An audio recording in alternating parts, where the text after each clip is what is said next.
kilatan cahaya, impuls listrik super cepat, semuanya gemerlapan. Oh, bukan kok. Ini bukan badai petir atau burrito raksasa yang kamu makan. Tapi kamu sendiri. Iya, kamu baru saja menguap, mengirimkan gelombang energi kuat melalui tubuh. Coba ulangi lagi menguapnya. Akan kujelaskan prosesnya. Awalnya, udara dan aku, si mungil yang kamu lihat di sini, masuk ke mulut dan lubang hidung.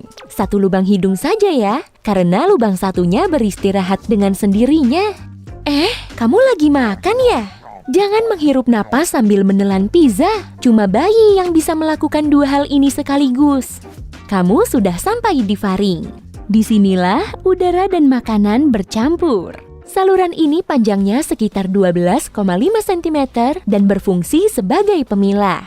Nah, kalau yang ini namanya epiglotis. Di organ ini, kami berpisah dengan makanan. Epiglotis mengarahkan makanan agar melewati saluran pencernaan menuju esofagus. Sementara kami menuju ke laring, lalu ke trakea, dan akhirnya sampai di kedua bronkus. Selanjutnya, bronkus mengarahkan kami ke paru-paru kanan dan kiri. Oke, kami belok kiri. Siap-siap, jalannya mulai bergelombang.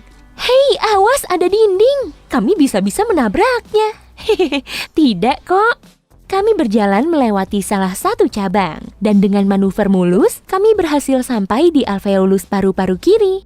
Organ ini berupa kantong udara kecil yang jumlahnya jutaan. Kemudian, udara memenuhi seluruh alveoli. Dari sinilah perjalanan kami benar-benar dimulai. Molekul oksigen menekan dinding alveoli dan masuk ke aliran darah. Wuhuu! Kami terpompa melalui pembuluh vena paru-paru dan langsung masuk ke serambi kiri jantung. Di serambi ini, darah yang membawa kami kaya akan oksigen. Kemudian, darah ini masuk ke aorta, pembuluh arteri terbesar di tubuhmu. Diameternya bisa mencapai 2,5 cm. Aliran di dalam pembuluh ini juga sangat kuat, sehingga perjalanan kami akan menegangkan. Oke, siap? Yeeha! Phew! Oke, kami sampai di arteri lain yang alirannya lebih tenang. Selanjutnya, kami menuju kemana ya? Aorta menyuplai darah yang kaya oksigen ke arteri lain melalui seluruh tubuh. Sepertinya kami bergerak ke atas, pasti menuju otak. Betul. Oh, wow, kamu lihat? Itu percikan dan kilatan yang tadi kusebutkan. Lokasinya ada di sini, terus bermunculan di sepanjang jalan menuju otak, organ vitalmu. Karena kami memberinya oksigen, percikan dan kilatan ini menerangi jalan. Inilah yang disebut koneksi neuron, sinyal yang dikirim menuju organ dan bagian tubuh. Otak mengendalikan seluruh tubuh dan memerlukan banyak oksigen agar tetap sehat.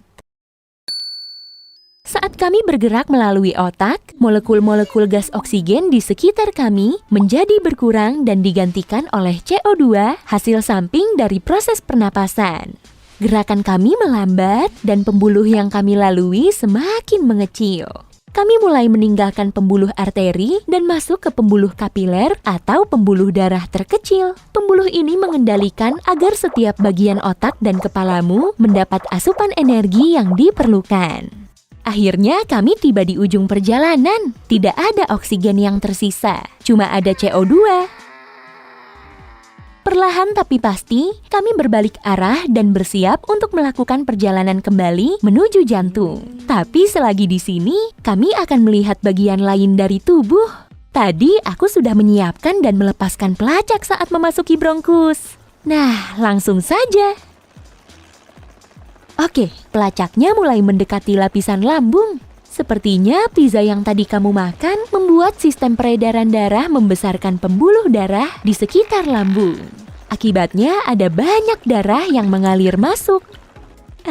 Kenapa? Kamu tersipu ya? Bisa kulihat dari sini loh, karena saat kamu tersipu, lapisan lambungmu juga akan memerah. Nah, ayo lihat juga pelacak lainnya. Si pelacak sudah memasuki pembuluh arteri ginjal. Pembuluh ini membawa kami ke ginjal. Wah, perjalanannya pasti akan seru. Semuanya berguncang. Artinya, zat-zat racun sedang dibuang dari pembuluh ini. Ginjal merupakan pusat pembersih tubuh. Organ ini memasukkan darah dari luar, menyaringnya, dan mengalirkan darah bersih kembali ke jantung. Sedangkan limbahnya dibuang. Guncangannya terus menguat. Sepertinya pelacakku terdeteksi sebagai penyusup. Oh, ternyata semua darahnya tidak bersih. Aduh, sinyalnya hilang. Untung aku tak di sini sendirian.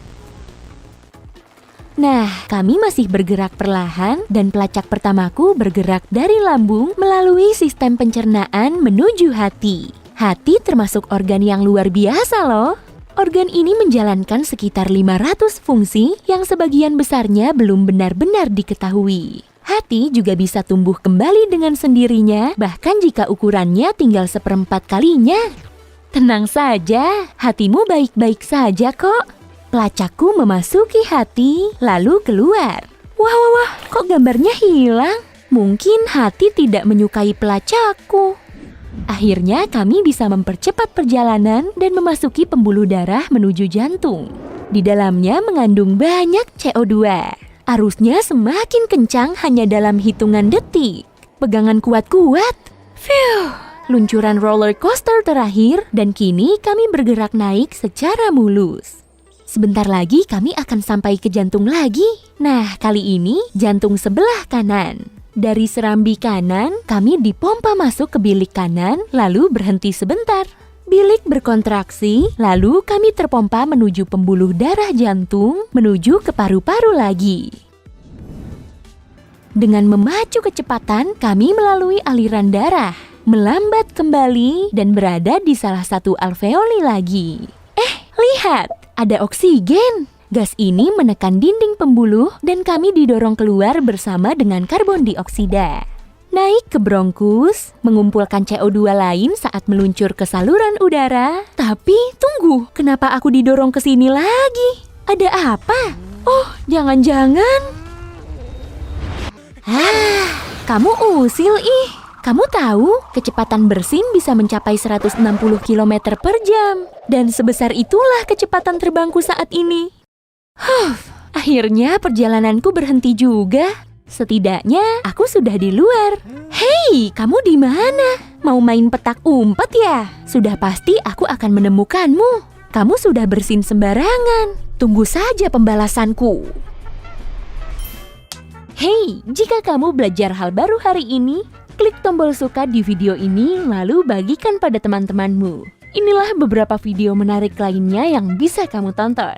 Klik saja video di salah satu sisi layar. Dan ingat, tetaplah di sisi terang kehidupan.